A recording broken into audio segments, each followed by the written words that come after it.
吸亮管的使用。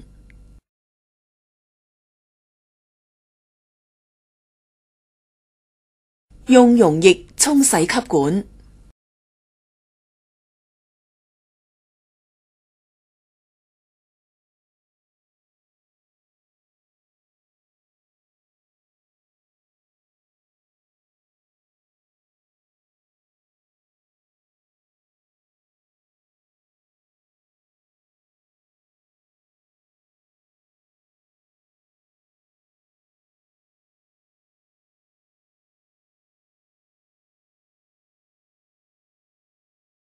再沖洗多一次，將溶液吸入吸管，直到液面到達吸管橫線上邊。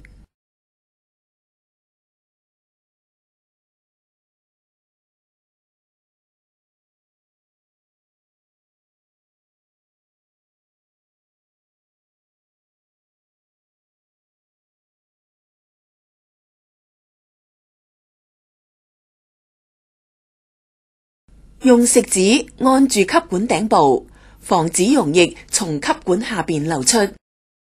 將吸管緩緩旋轉，讓溶液從吸管下邊滴出。當液面底部到達吸管橫線時，停止旋轉動作。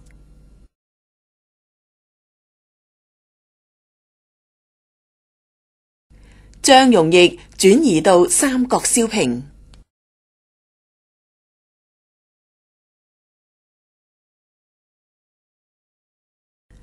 將吸管尖端輕觸三角燒瓶內壁，令停留喺尖端最後一滴溶液流出。